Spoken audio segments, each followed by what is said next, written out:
Good morning, everybody, and I hope that you're doing well. And welcome back to Nick's Brews and News, where we bring you the latest, hottest news stories, whether it's about real estate, whether it's about different things that's happening with the economy. So grab your favorite cup of coffee, grab a beer, grab whatever you want to have. But today we've got a lineup that will sure be a conversation starter. From major leadership shakeup at Keller Williams to a fiery debate over clear cooperation and to bold moves being shaken up at the American Real Estate Association and New York City's trade groups. So we'll end this though with the new NAR CEO, Nykia Wright, and the transformative changes she's championing. So let's dive right in. So first and foremost is about Mark Willis stepping down from Keller Williams. And this really rocks the real estate world because it's a very sudden departure with Mark only being the president and CEO for about a year. It just didn't really make a bunch of sense, and it still doesn't to us. So just a year ago, he made a triumphant return to leadership, and it was really welcomed, and it was really praised with his comeback in this leadership role from agents across the company, but also agents just in general. But now he's citing that he has personal reasons as to stepping down. But this announcement has left a plethora of us with just this weird story. And if it was truly a personal decision or if it's really underlying performance issues, as we've seen with a lot of other companies, or it could be internal conflicts. We don't know at this point.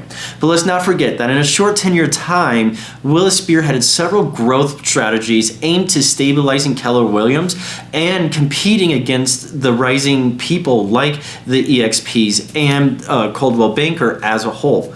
So with this exit, there's a bunch of looming questions as to what really happens to those initiatives. Also about what Keller Williams agents are going to do. So known for their strong culture and many of them wondering if this sudden leadership shift could impact morale or even the company's future's trajectory.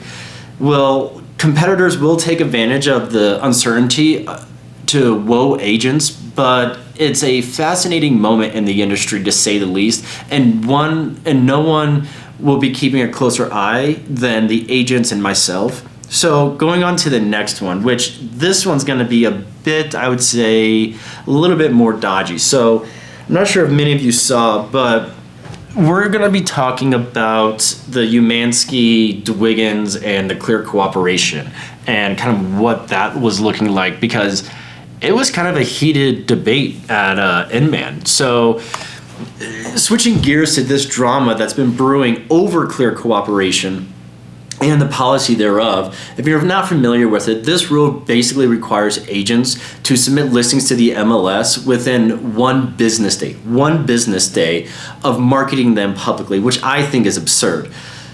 What's the goal though? The goal is to ensure fairness and transparency, but not everyone's on board with how it's playing out. Marcus Umansky, the CEO of the agency, has been one of the loudest critics, and he argues that the policy is too restrictive, and I don't disagree whatsoever. Particularly for luxury markets, I totally agree, where off-market deals and pocket listings are often a key strategy to getting those under contract and getting people into a different home.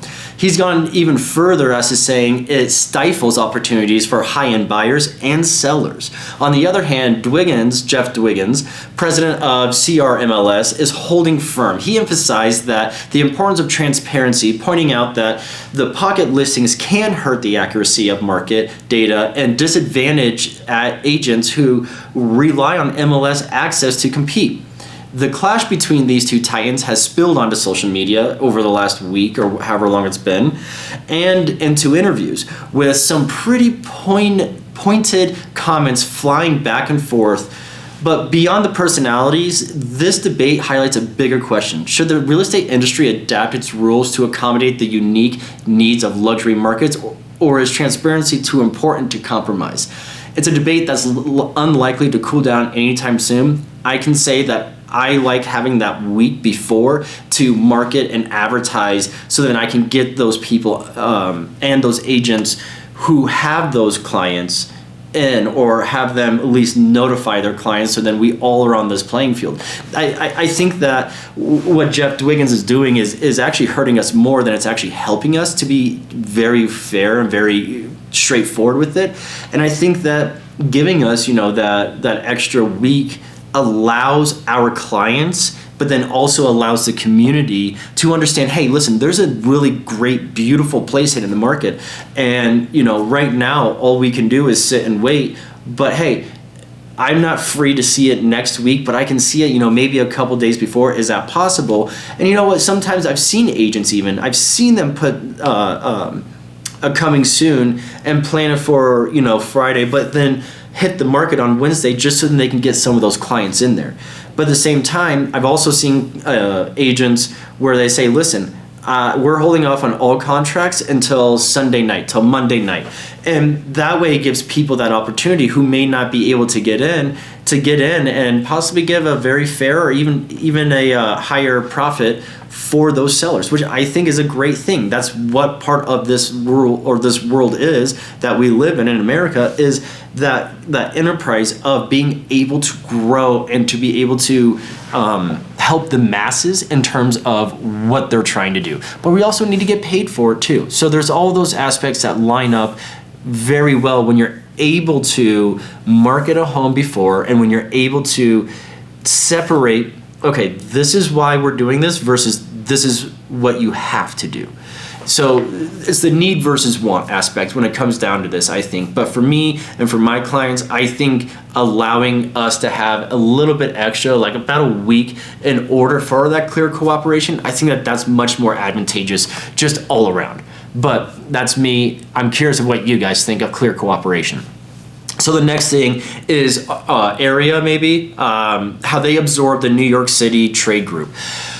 So the American Real Estate Association has officially absorbed a major New York City trade group.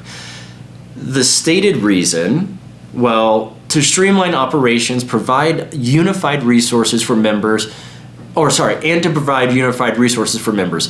This might sound like a win on the surface, but after all, combining forces can lead to a stronger lobbying efforts, better education tools, and more efficient services.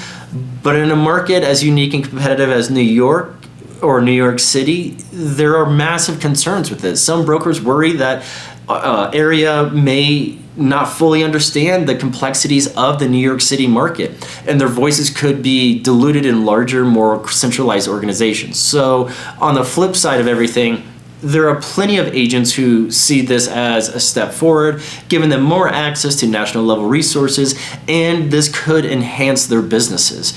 Whether this move strengthens the industry or it creates challenges is yet to be seen. But one of the things for sure is it is a very, very big game changer. Now, the very last thing that I'm very excited to talk about, that is Nykia Wright's vision for transformation for NAR. I'm very excited. I've been very invested to knowing what's happening. So let's turn our attention now to NAR, National Association of Realtors, which has recently been appointed, I think her name is Nykia Wright, as the permanent CEO or Chief Executive Officer. Wright, who stepped into this interim role in November of 23, has now taken the helm permanently as of August of 2024. So she brings a wealth of experience in organizational transformation, having previously led the Chicago Sun-Times through a significant digital overhaul and a manager with Chicago Public Media. Wright has been candid about the challenges facing NAR and is committed to rebuilding its trust with its 1.5 million members. She's emphasized that the importance of understanding the past makes understanding the past mistakes to correct them and ensure that all members feel represented within the association. Wright acknowledges that this endeavor will require a monumental effort, but she assures members that NAR is up to the task. One of her immediate priorities is guiding NAR through the implementation of proposed settlement practice changes focused on ongoing education, training, and compliance for both consumers and agents. Wright is also spearheading the Cultural Transformation Commission, a group dedicated to identifying and dismantling barriers to inclusivity within the organization. Under her leadership, though, NAR is sharpening its focus on its core mission of serving members like myself and many others, enhancing communication, and becoming a more agile organization. Wright is really committed to ensuring that NAR remains a very powerful and effective voice for the industry, and she's striving to bring the privilege of home ownership to more Americans, which I think is a brilliant thing. Not just because I'm a realtor, but I think that everyone deserves a roof over their head, but also I think having a house and a home is even better than that. So in her own words, Ms. Wright states, "I am clear-eyed about our past and our present, and I'm hyper-focused on building trust with NAR's many stakeholders so that we can be more successful in ensuring we are bringing the best of NAR to each and every one of our members."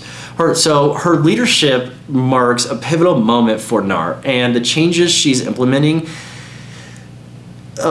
could have a lasting impact on how the association serves its members and the broader real estate industry. So what's the takeaway of all of this? Well, there's been a lot, right? So leadership at Keller Williams, does that worry you? Should clear cooperation and the policies be more flexible? And the consolidation of real estate associations, is that a win or a not? We'll see what happens when it comes to NAR and things of that nature, but overall, I'm very curious of what happens to those other aspects. I'd love to hear your thoughts. Please drop a comment, a note, social media, outreach, any of that. I'm very much so looking for you guys' feedback, and thank you very much. Have a great day, stay safe, and if you can't, have fun. Cheers.